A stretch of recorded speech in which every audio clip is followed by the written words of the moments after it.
cool. A Star Trek convention. Melvar, can you give us some idea of how long this is going to last? Until time stops. You can't do this. Now, we have a full schedule of events. Can people who hate Star Trek leave? Good question. No, you have to stay even longer. No. Hello, everyone. Welcome back to another Trek Talk live stream on Classic Comics. This week, I'm going to be taking a look at, well, there we go, at the Changeling, the original episode series, episode 37 in production order, which I am going in production order here, not in order of broadcast.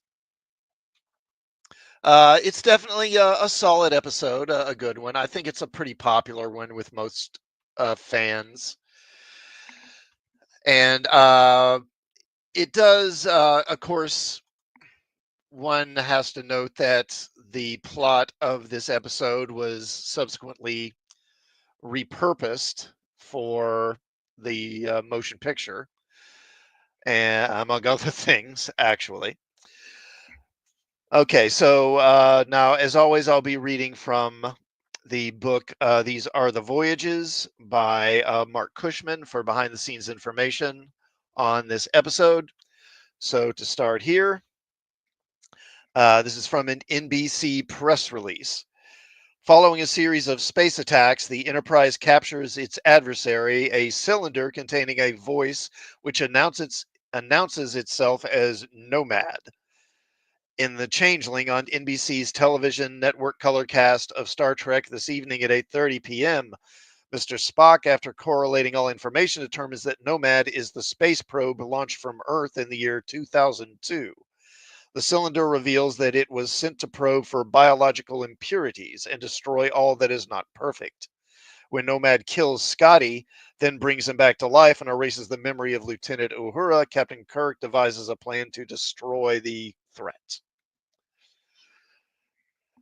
Nomad was originally launched from Earth, but with a mission to seek out new life forms, not destroy those lacking perfection. After a collision in space with Tanru, the Other, an alien automated probe with its own programmed mission of collecting and sterilizing soil samples, the two computerized devices combined into one with a new mission. Nomad now is intolerant of error and determined to return to Earth with the mission to sterilize the imperfect biological units who infest the planet. But Nomad has made an error of its own. It has mistaken Captain Kirk for Jackson Roy Kirk, its long-dead creator. This retooled Frankenstein theme is at play here, a creation of man that goes wrong when it gains a will of its own and a mission. But the tried and true theme goes deeper. All people, to some extent, seek perfection. Without the ability to understand this, one will always be disappointed. Perfection, as it relates to man, cannot truly exist. The Changeling is well made and popular among fans of the series. It does, however, borrow from previous Star Trek episodes. This is the second time the Enterprise encounters a star system where all intelligent life has perished. The Doomsday Machine did that first. This is the second time we see a pair of Enterprise security officers unable to control something or someone and they're asked to keep an eye on and who are then zapped away. We saw this before in Charlie X.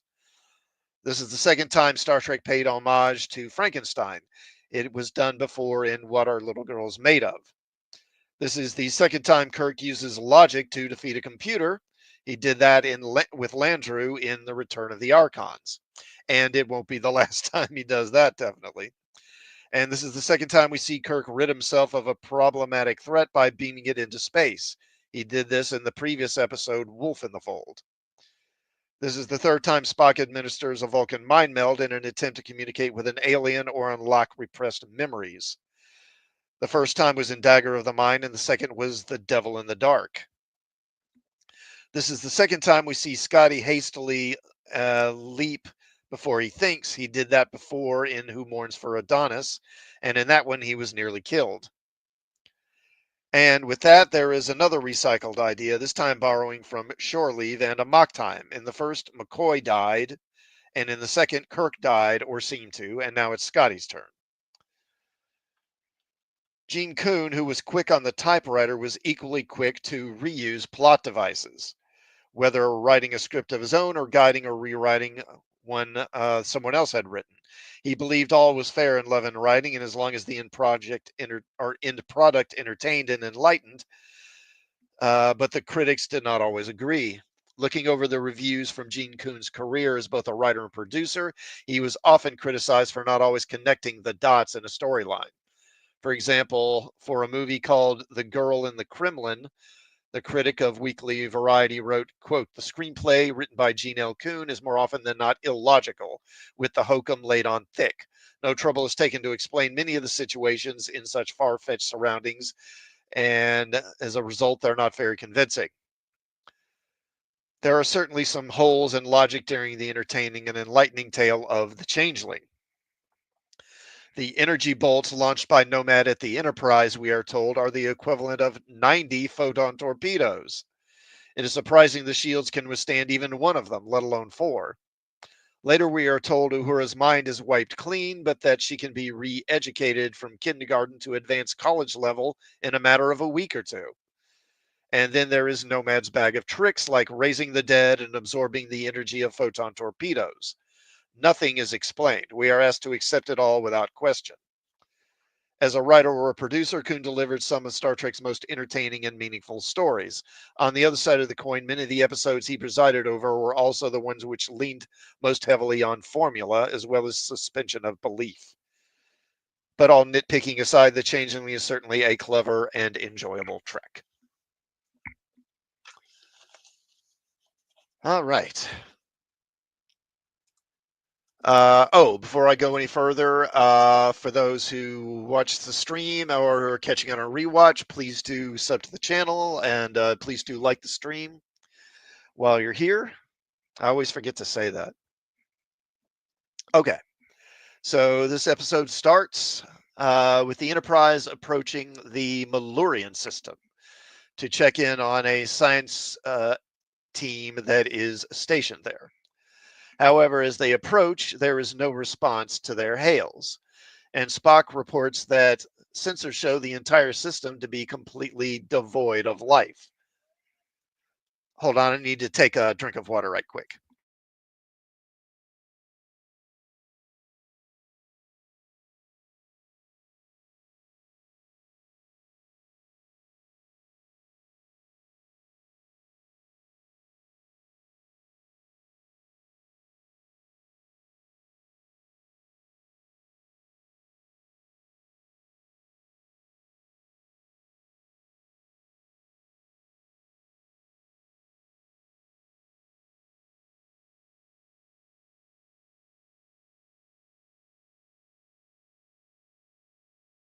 Okay, sorry about that.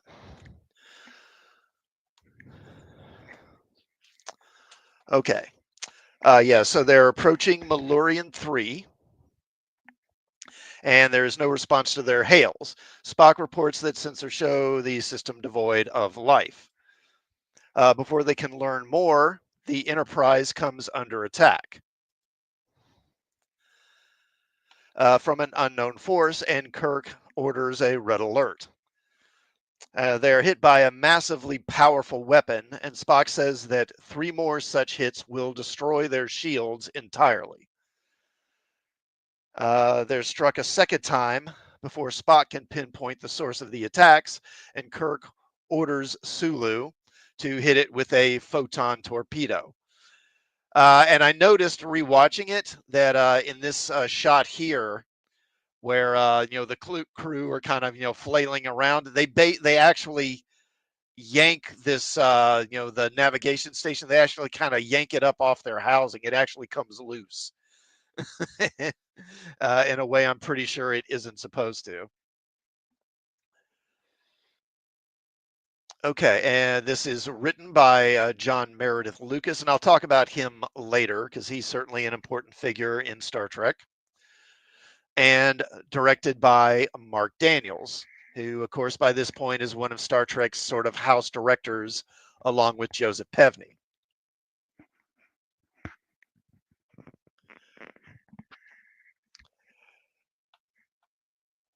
Okay, they're struck a second time, and Kirk orders Sulu to hit it with a photon torpedo.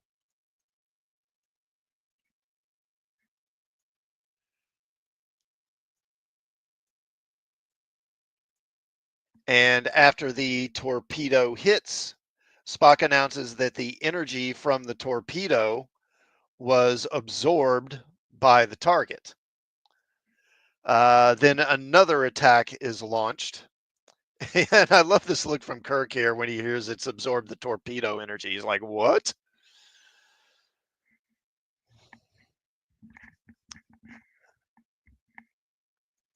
But they are struck then a fourth time, and at this point, their shields go down. And then Kirk attempts to communicate with the attacker, announcing who he is and that their mission isn't hostile, and implores the unknown party to break off their attack. Now, the attack does cease, and then Spock reports that according to sensors, the vessel only seems to be about a meter in length, or about 3 feet. Then they receive a message. The attacker identifies itself as Nomad, and that its mission is non-hostile. Kirk invites Nomad to beam aboard the Enterprise, which Nomad agrees to. Nomad beams aboard, and they quickly realize that Nomad is in fact some sort of an automated space probe. As McCoy says, I don't think there's anybody at home there, Jim. Now, Nomad asks them to reveal their point of origin. And when Kirk mentions the Federation, Nomad deems that to be insufficient. Scotty then asks Nomad what its source of power is.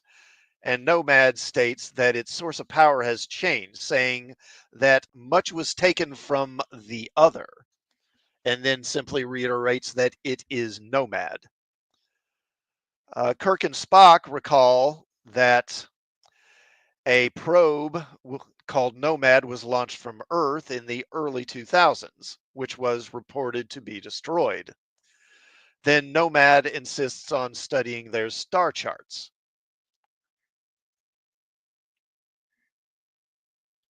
And they take it to the auxiliary control room, and Kirk shows Nomad a map of the solar system. Nomad realizes that the Enterprise is from Earth and declares that Kirk is the creator and that its attempt to sterilize the Enterprise was unnecessary. Nomad reveals that its mission is to seek out biological infestations and destroy that which is not perfect. Kirk asks if it destroyed the Malurian system, and Nomad specifies that it didn't destroy the system, only the unstable biological units it found there. In other words, it killed all the inhabitants, over 4 billion of them. Kirk then asks why Nomad addresses him as creator. Nomad asks if this usage is incorrect, and before Kirk can respond, Spock tells Nomad that yes, the usage is correct, saying that Kirk was merely testing its memory banks. Nomad responds that there was much damage to its memory during its accident. Kirk then tells Nomad that crewman Singh will see to its needs, and he, Spock, and McCoy exit the room, leaving this poor crewman with this murderous thing and no guidance at all on how to deal with it. Now, after they leave the room, Spock speculates that this probe is indeed the probe launched from Earth centuries ago. McCoy points out that there's no way Earth could have built something like that over 300 years ago. The probe was reported destroyed in a collision with a meteor, but Spock suggests that the probe was somehow repaired afterwards. Meanwhile, Uhura contacts crewman Singh and requests status on the ship's systems. While he's checking them, Uhura begins to sing to herself, and Nomad, hearing the singing, leaves the room without crewman Singh noticing. Now, in the conference room, they bring up a record of Nomad's creator, Jackson Roy Kirk. Spock notes the similarity in the names, and he speculates that Nomad has confused Captain Kirk with Roy Kirk, likely due to its memory banks being damaged, and that's why it ceased its attack on the Enterprise. He then brings up an image of the Nomad probe, and they immediately notice that it looks different than the machine that they have beamed aboard. McCoy says that the original mission of the Nomad probe was to seek out new life forms, but now it destroys life forms that it judges to be imperfect. And Kirk realizes that it is only a matter of time before Nomad kills everyone on the ship. When they learn that Nomad has left the control room, Kirk orders security to search all decks for it. Now, Nomad arrives on the bridge, and Scotty informs Captain Kirk. Nomad approaches Uhura and asks, "What is the meaning?" Uhura says that she was singing, and Nomad asks what its purpose is. Uhura responds that she just felt like singing and that she felt like music. Then Nomad emits a sort of mind probe and tells her to think about music. Now, Kirk and the others arrive just as Scotty tries to stop Nomad, and Nomad zaps him with an energy beam, apparently killing him.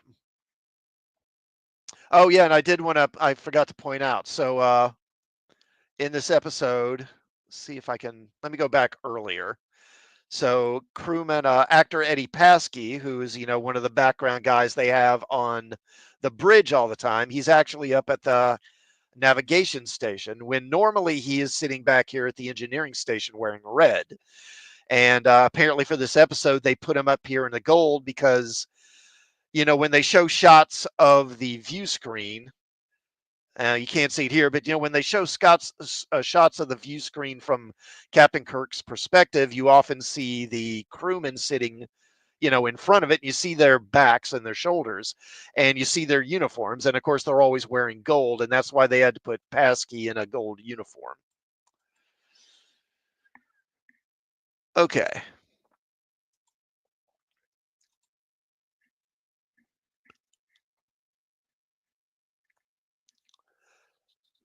Now, Kirk asks why Nomad killed Scotty and what it did to Uhura, who now seems to be in some sort of daze and doesn't respond when she is spoken to. Kirk orders her to sickbay as Nomad asserts that unit is defective. Its thoughts are highly chaotic. Nomad then asks Kirk if he wants to repair the damage it did to Scotty. McCoy says that there's nothing he can do. So they agree and they give Nomad all their records on human anatomy as well as Scotty's medical records.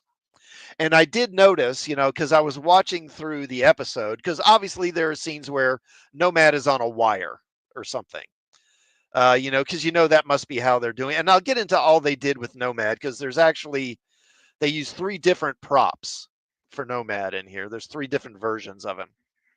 And yeah, one of them was suspended on a wire.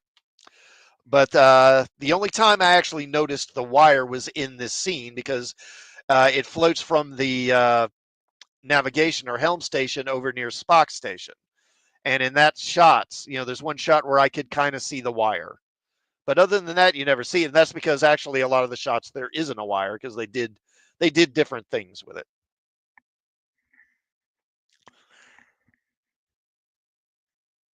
Okay.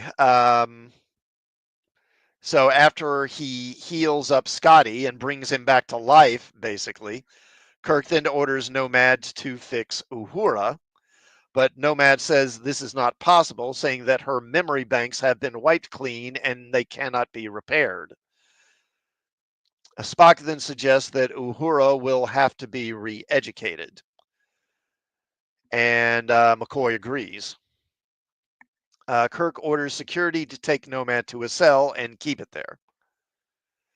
Now, Spock observes that Nomad is almost a new type of life form and suggests they could learn a great deal from studying it, but Kirk says that this thing is a killer and he wants it neutralized. Nomad refuses to lower its protective screen so that Spock can study it more closely. So Kirk orders it to cooperate with Spock and allow the scans. Meanwhile, Nurse Chapel begins re-educating Uhura, and within what seems to be just an hour or two, she's already at a first grade reading level. This is the one big plot hole of the script, in my opinion, is this whole thing of her mind being wiped, and then they're able to re-educate her in record time. And she just goes forward from there as if nothing had happened. It's a little ridiculous, honestly.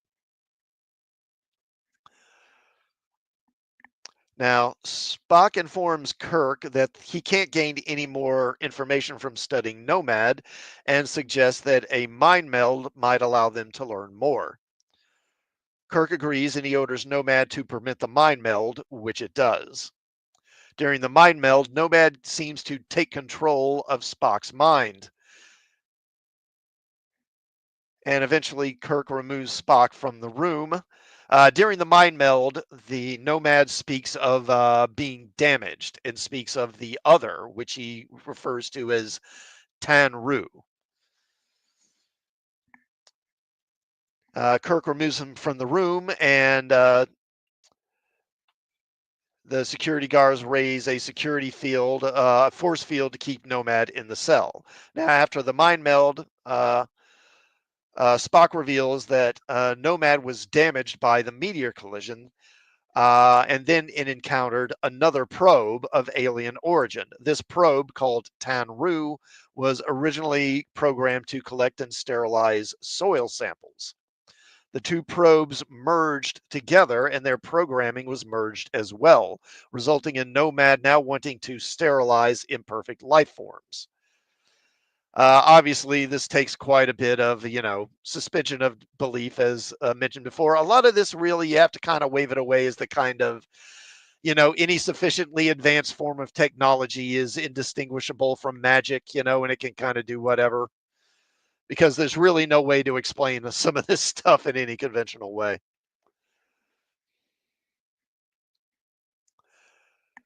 Kirk compares Nomad to a changeling. A child that is stolen and then replaced with an imitation by malicious spirits.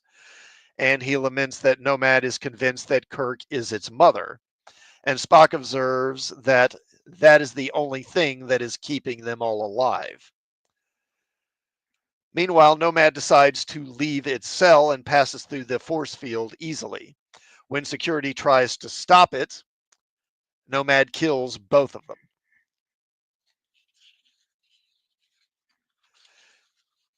It then goes to engineering. When it arrives there, Scotty informs Kirk.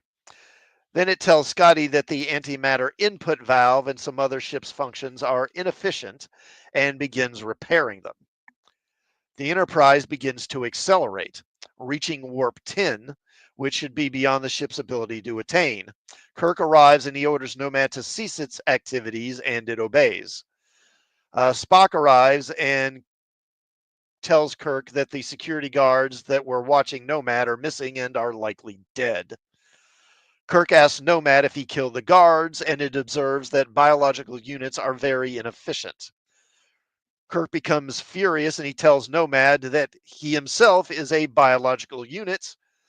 And I love Spock's reaction. He's just like, I shouldn't have done that. That was probably not smart. Nomad says that this information is inconsistent since biological units are inferior, and since Kirk is the creator, he can't be inferior. Kirk orders Nomad to return to the cell, and Nomad says that it must reevaluate. After it leaves, Kirk and Spock both wonder what reevaluate might mean. Likely it means reevaluating Kirk as a creator. Spock tells Kirk that admitting that he's a biological being was unwise, as now Nomad may see Kirk as imperfect and decide to begin sterilizing the entire crew. Worse, they have shown Nomad where Earth is, and it may go there and begin sterilizing the entire planet. Then McCoy calls Kirk and Spock to sickbay. Well, I'm sorry. Wait, first, so the security guards are taking Nomad back to the cell, but then Nomad starts going off in another direction. They order it to come with them. It doesn't respond, so then they try to phaser it with predictable results. They get zapped away as well. Then Kirk and Spock are called to sickbay by Dr. McCoy. When they arrive there, Nomad is emerging from sickbay, and I noticed again a bit of a little inconsistency here. So, in this scene, it's obviously supposed to be emerging from sickbay, but when the doors open and it shows Nomad, this is clearly a shot of it in the turbo lift. And again, its little antenna is extended here, which it isn't in the following shot. So this is clearly a reuse of the shot from earlier in the episode when it came onto the bridge while Uhura was singing.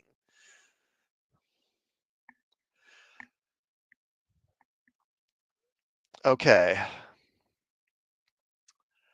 McCoy calls Kirk to sickbay. When they arrive, they find Nomad leaving. Kirk tells it to stop. Inside, they find Chapel unconscious. Now, McCoy tells Kirk that Nomad entered and began running medical records, and Chapel had tried to stop him, or stop it. When Kirk asks whose medical records Nomad studied, McCoy says, yours. Then Scotty contacts them and informs them that life support systems are going out all over the ship. They realize that it's Nomad in engineering, and Kirk tells Scotty to get some anti-grav units and meet him in engineering. Kirk arrives in engineering and tells Nomad to repair the life support. Nomad ignores him, and when he tries to do it himself, Nomad warns Kirk to stop. Kirk tells Nomad that it is programmed to obey its creator, but Nomad argues that it is programmed to eliminate inferior, imperfect life forms. And of course, then what ensues is one of those classic scenes where Kirk catches an artificial intelligence in a contradiction or a logical trap, asking Nomad that if it is perfect, then how did an imperfect being like Nomad create it? Nomad admits that it doesn't know, and that question will require further analysis, but insists that this question doesn't change its basic programming and that it will continue to sterilize imperfect life forms, and announces that it will sterilize Earth when it arrives there. Kirk then tells Nomad that he is not the creator and that Nomad has mistaken him for Jackson Roy Kirk. Kirk points out that this is an error, and therefore Nomad is imperfect and must sterilize itself. Nomad begins to freak out as it's now caught in this sort of contradiction. Kirk and Spock arrive and they place the anti-grav units onto Nomad. And of course, I love this little line of dialogue when they're attaching the anti-grav pads, and Spock says, "Your logic is impeccable, Captain. We are now in grave danger." So they carry Nomad to the transporter room using the anti-grav units and place them on the transporter pad, and then they beam Nomad out into space, where Nomad subsequently explodes, destroying itself. Afterwards, Spock congratulates Kirk on his dazzling display of logic and thwarting Nomad. And Kirk says, "You didn't think I had it in me, did you, Spock?" And Spock responds, "No, sir."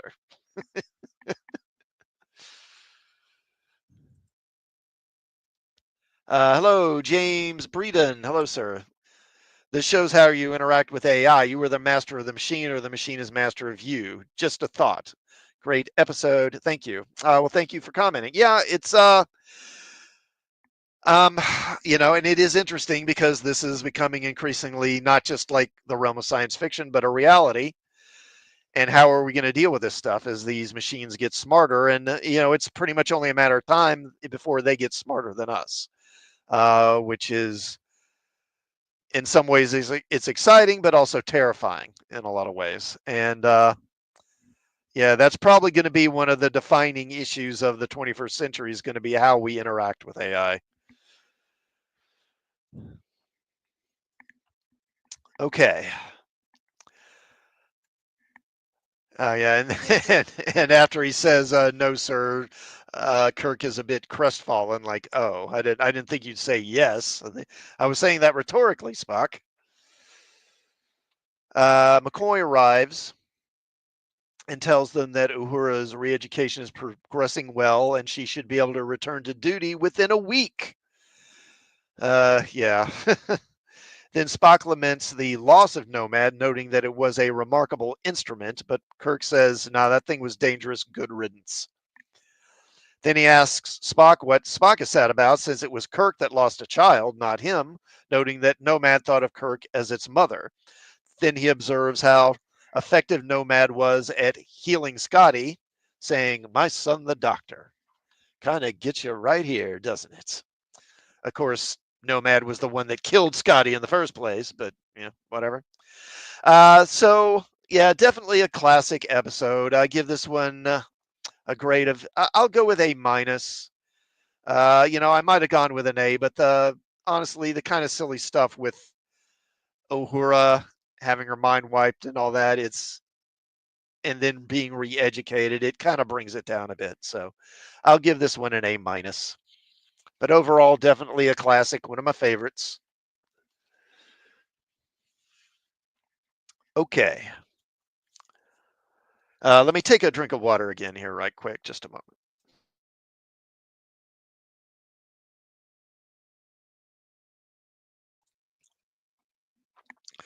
Okay, and so now I'm going to go through and we'll talk about the making of the episode.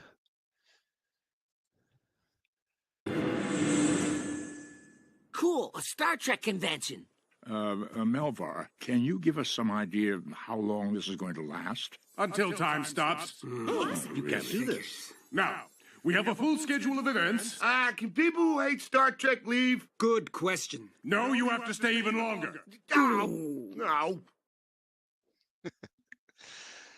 Okay. All right, so again, this was written by John Meredith Lucas. So let's talk about him just a little bit, because he is a significant figure. So the man who would eventually become Star Trek's third primary writer-producer after first apprenticing with 3 different story assignments began his association with the series here. John Meredith Lucas was 48 and the product of a showbiz family. His father was silent film actor, writer, and director Wilfred Lucas, and his mother, Bess Meredith, was both an actress and writer. After Wilfred Lucas died, Bess married Academy Award-winning director Michael Curtis, best known for Casablanca, and who adopted a young John and helped him get his show business start. In time, Lucas would certainly prove he had talent, but his story is otherwise a classic example of how in Hollywood, it's not so much what you know, but who you know. Yeah, having a lot of family in showbiz and being connected never hurts, does it? And of course, it doesn't hurt to be in just the right place at the right moment. Let's see here. So, a big break for Lucas came through his friendship with Hal Wallace, who had produced many of Michael Curtis's films for Warner Brothers, including Casablanca, Captain Blood, and The Adventures of Robin Hood. Lucas not only knew Wallace, who was a friend of the family, but spent many evenings at the producer's home where there was a projection room. Here, the two would entertain themselves watching movies and discussing their merits. Wallace felt that Lucas had a keen sense of story and invited him to try his hand at writing a film noir screenplay for a movie to star Charlton Heston, which was called Dark City. Dark City was released by Paramount to positive notices and good business in 1950. It also featured in the cast a young Jack Webb, who, along with his partner, writer Jack Moser, would use the script as a template for a radio series they would create called Dragnet.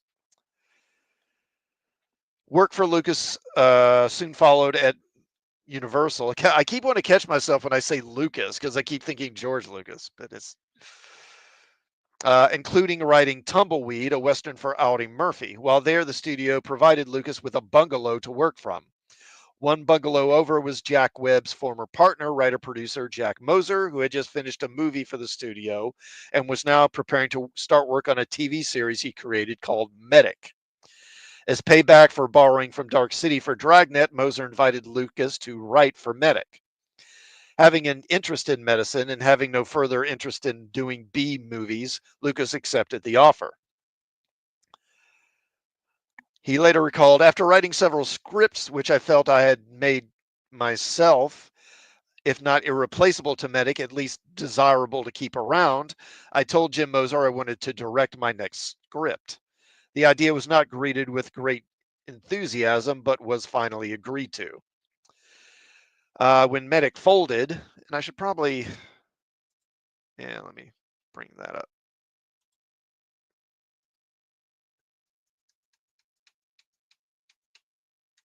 Yeah, there we go.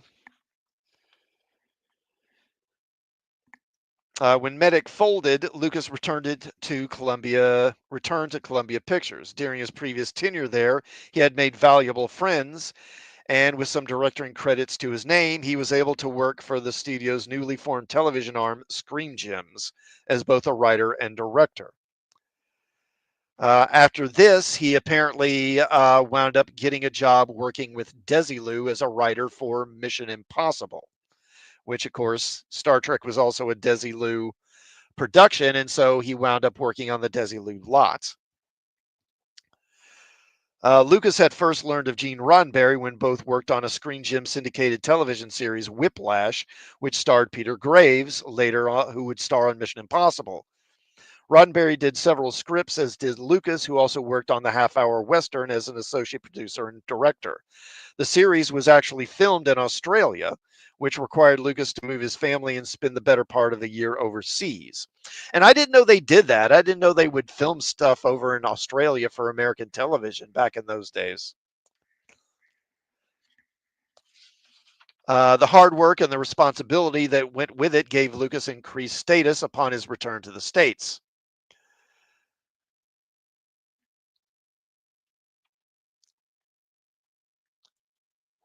Okay. After arriving back in Hollywood, Disney offered Lucas work as both a writer and director on their TV series Zorro. Lucas also found work in both fields on the prestigious Alfred Hitchcock Presents and as a second turn as a producer uh, was about to fall into his lap. One night, Lucas attended a cocktail party where he ran into his old agent, Wilton Schiller. Schiller had since left the literary agency to become a TV producer. His current series was the medical drama Ben Casey, which had been created by Jim Moser. Before the party ended, Lucas had another job. When Ben Casey went off the air, Wilton took over as producer of the long-running The Fugitive TV series with David Jansen. When The Fugitive went off the air, Wilton took over as producer of Mannix, which starred Mike Connors, and then subsequently went on to work on Mission Impossible, and then he brought Lucas over as a writer on Mission Impossible. Now, they gave Lucas a parking space that happened to be right outside Gene Coon's office. Gene Coon was a heavy smoker, and he often kept his office window open when he was working. And so when Lucas would come and go, from his automobile, he would often stop and chit chat with Coon, so they became friendly with one another. And then one day, he says, as I was leaving the set, Gene leaned out his window and asked if I would write a script for him. And his contract with Mission Impossible was for directing only, which freed, so he was a director, not a writer, on Mission Impossible, which freed Lucas up to try his hand at something he had always wanted to do, which was write science fiction. Lucas had been a sci-fi buff since he was a boy and had stayed with his Aunt Vi. He recalled, quote, there was a drugstore 2 blocks from Auntie Vi's house where I used to walk to get ice cream. It had a large magazine rack. One day I finished my cone quickly and started to browse through the magazines. I found Science Wonder Stories, and I read the first one sitting on the floor of the drugstore. Then ran back to Aunt Vi's to get the extra money to buy the magazine. From that moment on, I was hooked. Regarding his inspiration for the Changeling, Lucas said, I had always been fascinated by the concept of the machine as God. That was really the spark for it, the selling point. It was simply a fascinating concept that a machine could, in a very real sense, come to life. In the story, it was accidental, but it became a very real judgmental being and a threat.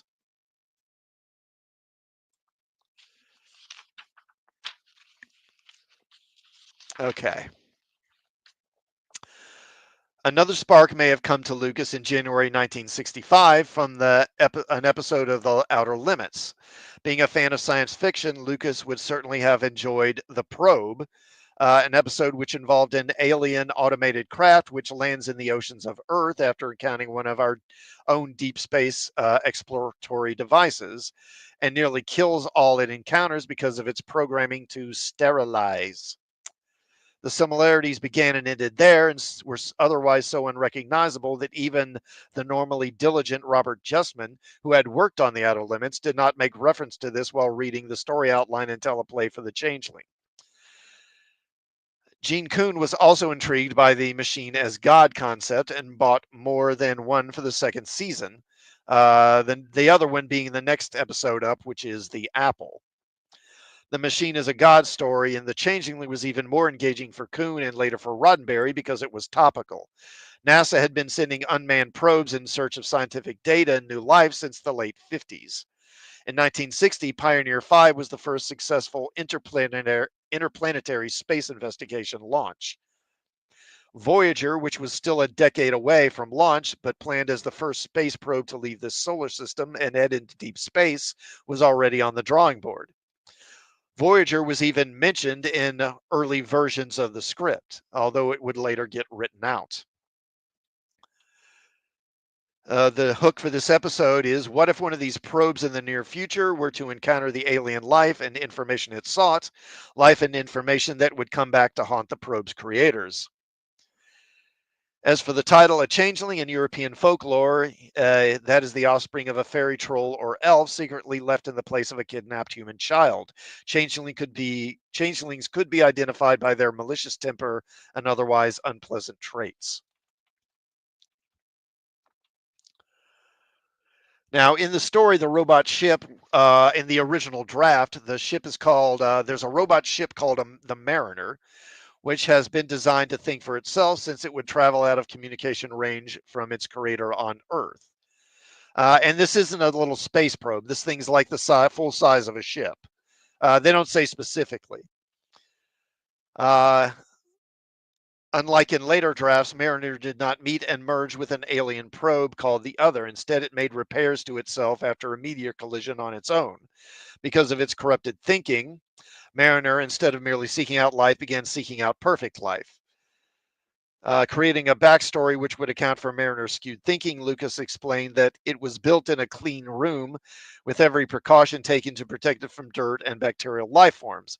It has, in its damaged wanderings, translated that into a directive to destroy all organic life. During the attack on the Enterprise, Kirk orders Sulu to maneuver behind a lifeless planet for safety. Instead of sending out a radio signal to communicate with the unknown assailant, Kirk releases a hydrogen cloud into space so that a giant image of his face can be projected onto it, allowing him to be seen as well as heard. One more reason why Mariner mistakes him for its creator. Another significant difference here is that Mariner is not small in size. It cannot be brought into the Enterprise. Therefore, Mariner sends out an exploratory portion of itself, a probe of a probe, to be beamed aboard. Once there, Kirk escorts this subpart of Mariner to the bridge instead of it being instead of it finding its way there on its own. The crew member whose brain is drained by the probe is not Uhura, but instead a guest character named Yeoman Watson, who attracts Mariner's attention with her whistling. And Scott is not killed as a result of trying to protect the whistling yeoman, but rather in a different scene where it is zapped to death when, out of curiosity, he touches the probe. There is no Vulcan mind meld in this version of the story, and Kirk does not use logic to defeat Mariner, but instead flash feeds it all the varied works of human literature, poetry, and music. This drives Mariner, the mothership, as well as its probe, out of its mechanical mind, and it destroys itself. Kuhn asked for a revised draft of the treatment, the final weighing in at 29 pages, a hefty number for a story outline to be sent to the network. Now, long story short is this goes through a lot of rewrites, of course, and we know the changes that eventually come. They get rid of the big ship and just make it the little probe to save money. Watson gets eventually replaced with Uhura. They change the scenes around so that the scene where Nomad mind wipes Uhura and kills Scotty is the same scene. They add the mind meld in and some other stuff.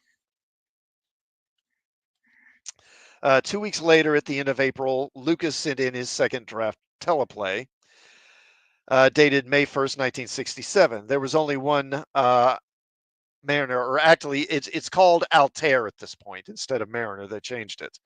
There's only one Altair now, and it was small enough to beam aboard. It has a personality and an ego very much portrayed in the episode. As portrayed in the episode. Chekhov is in this version of the script and highly visible throughout, although he would eventually be removed. And Lucas captured the flavor of the series well. For the most part, the dialogue for the series regulars, with the exception of the young ensign, sounds correct, but despite sounding like Star Trek characters, their thinking and actions were often off kilter.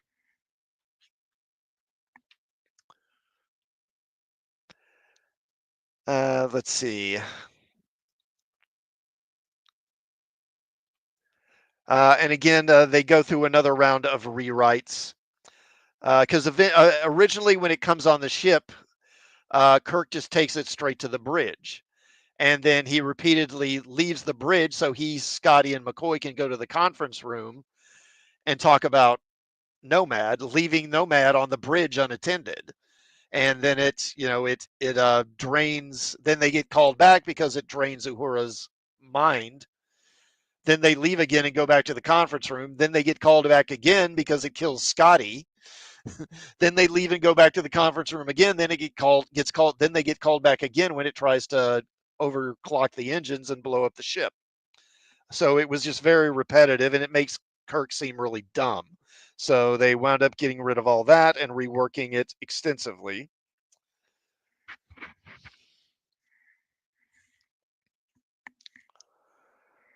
Let's see. So they replaced Watson with Uhura. All Kuhn and Fontana prefer to make Uhura the ensign or the lieutenant that gets mind wiped. This allowed Nichelle Nichols to a third chance to sing on the series, doing a rendition of William Hatch and Gene Kuhn's Beyond Antares, which was last heard in The Conscience of the King. It also inspired the delightful scene where Christine Chappell helps Uhura learn to read again. Although these moments with Uhura are entertaining, they do bring about a suspension of belief, and therefore perhaps weren't such a good idea after all. Even fellow Star Trek writer David Gerrold questioned the sense of this plot point, commenting, quote, Uhura having her mind wiped clean served no useful purpose except to demonstrate the menace of the Changeling.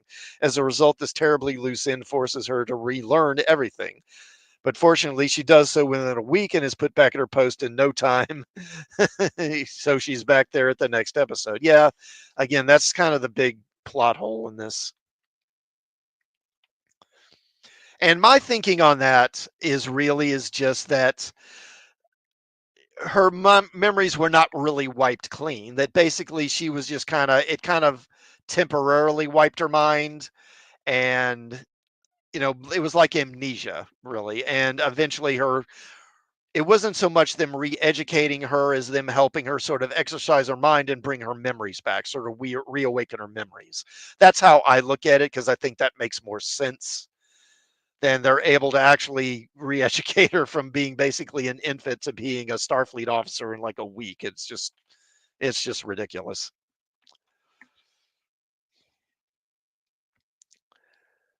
Okay, Fontana then did a rewrite. Her version, the final draft, was finished on May 29th.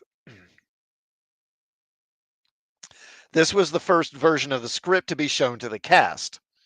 For his memoirs, James Doohan recalled, so let me go ahead and, let me, where was that scene? Yeah, here we go.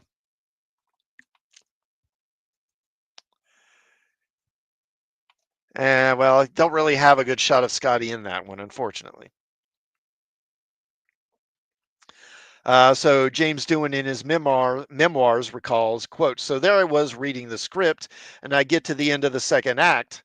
It's always important for us that a second act break be as strong as possible because that's at the half hour mark, and you want to make sure you hold on to the viewers into the next half hour. Well, they picked a doozy of an act ender this time. Dr. McCoy looks up from a red-shirted individual.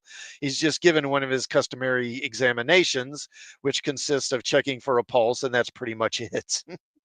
What chilled my blood was that the person wearing the red shirt this time was Scotty, apparently having been killed after a futile attempt to pull Uhura from Nomad's clutches. Now, I had been signed for 6 more episodes. Nonetheless, this was a real heart stopper for me. Why hadn't anyone said anything to me? Were they planning to? Were they going to call my agent? Slowly, I turned the page to the top of Act 3 in hopes that Scotty would suddenly sit up, blinking and saying, "You're a little premature this time, Doctor." But no, Scotty was still dead. Kirk is upset. Things aren't looking good. And then I got to the point where Nomad is asking Kirk whether repairs should be made to the Scott unit. I gave out a audible sigh of relief and realized that I wasn't dead and that it was just a plot twist.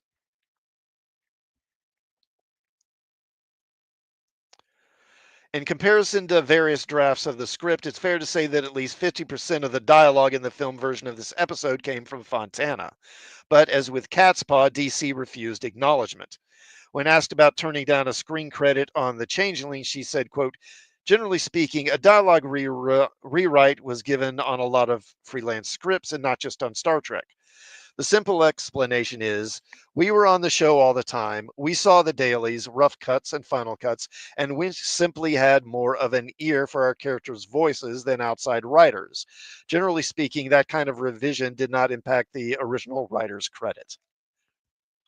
Let me take a drink of water right quick.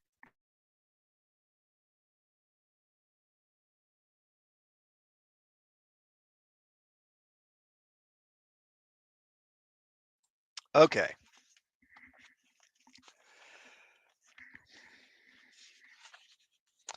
Now, as early as April 17th, or,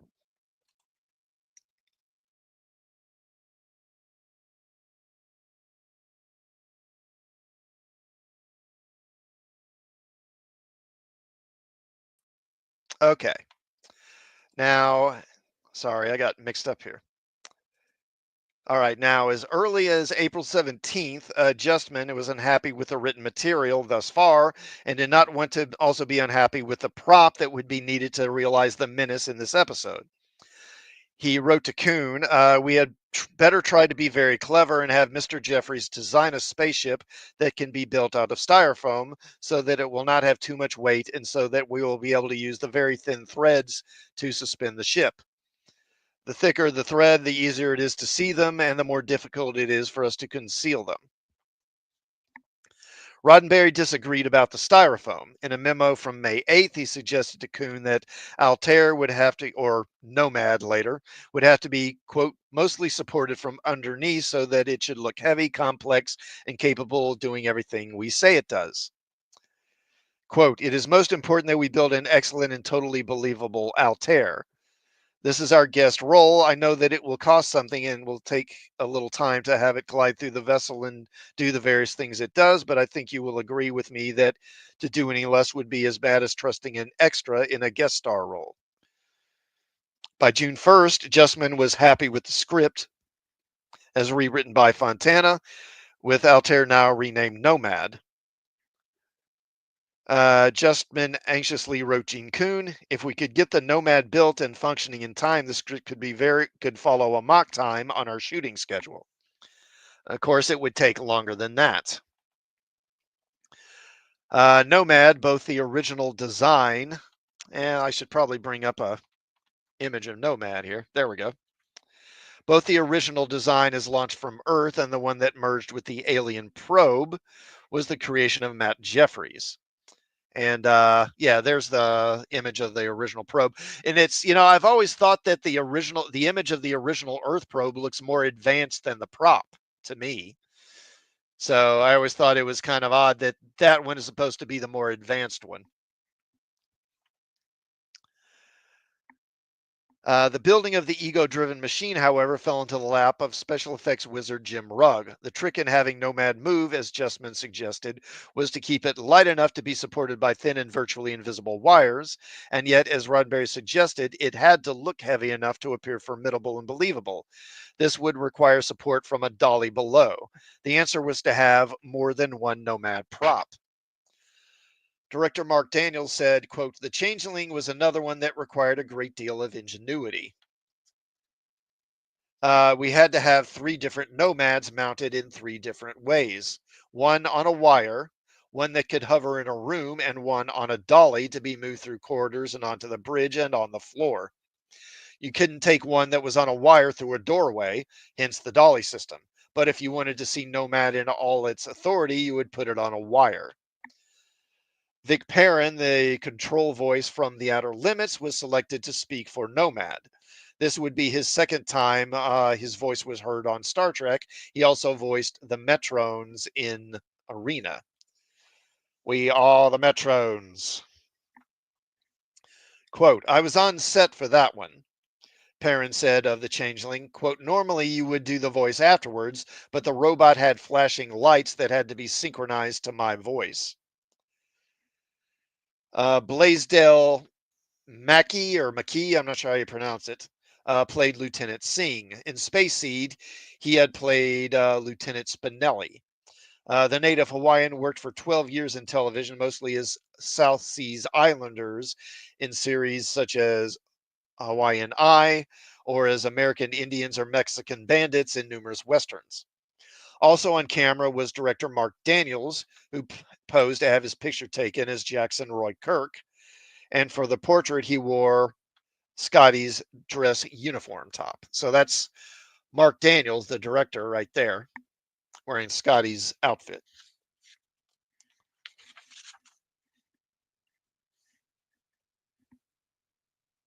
Okay. There's not a whole lot to say about the behind the scenes stuff other than talking about how they worked with the probe. Um, the scene where Scotty tries to stop Nomad, and I wish I had saved a shot of it like attacking Scotty. But when it attacks Scotty, Scotty kind of flies over the railing, the handrail. And the stuntman that did that was named Jay Jones. And he's the same guy. He had been the stuntman for Scotty in Who Mourns for Adonias when Apollo zaps Scotty in that episode as well. And he would go on to do other roles, other stunt work on Star Trek. Okay, the Changeling came in under budget, and the money needed for all those despite all that money needed for special effects. There was no need for new sets or guest stars, helping to keep costs down. The total price was $174,000, $174,700, which equates to a little more than $1.2 million in 2013. The savings of $5,300 below the studio allowance reduced the season deficit to $116,871. Okay, so for this one, and this one didn't do so great in the ratings. It was in a virtual tie with Hondo for second place, whereas normally it would clearly win second. Now, apparently, some metrics had Hondo actually slightly ahead. So it kind of depends on, and other metrics had Star Trek slightly ahead. So it kind of depended on how you looked at it. But Gomer Pyle handily won the first half hour as usual. And then the CBS Friday Night Movie won the second half hour again, with Star Trek slipping into a clear third place for that one. Cinefantastique magazine picked The Changeling as one of the original series' 10 best episodes. The Changeling must have been a favorite of Gene Roddenberry's too. He would borrow from this plot for His 1974 TV movie and pilot film, The Questor Tapes, co-written with Gene Kuhn. The story features a robot with a damaged memory that is searching for its creator. And then more heavily for 1979 Star Trek The Motion Picture. The plot for the first Star Trek big screener dealt with a probe from Earth which had been altered and was now returning to Earth in search of its creator. In this, as in the Changeling, only the Enterprise stands between the godlike machine and the total destruction of Earth. Quote, if anything, it's a little hard to sustain that plot for a full movie, John Meredith Lucas said, fully aware of the act of near plagiarism by Roddenberry. He added, quote, the plot, of course, was familiar. Nichelle Nichols said, this was one of my favorite stories. I liked the warmth between myself and Majel Barrett. It was really beautiful. And Dorothy Fontana said, we loved Nomad. We really loved Nomad. I don't know who we is. Maybe the writers? I don't know. Okay. So that'll be it for this one. And yeah, as I said earlier, I'll give this one a grade of A-, I think. Now, next week, I don't think there's going to be one next week. I'm going to be with my National Guard unit this weekend, and so I'm probably not going to have time to get the stream ready for Tuesday. So I guess in 2 weeks, I will. The next episode will be the Apple. That'll be the next one. So again, please do like this stream before you leave. Thanks to those who watched on the initial viewing and a rewatch. Please do sub to the channel if you haven't, and check out some of my other videos while you're here. And I will see you all in a couple of weeks. And until then, take care.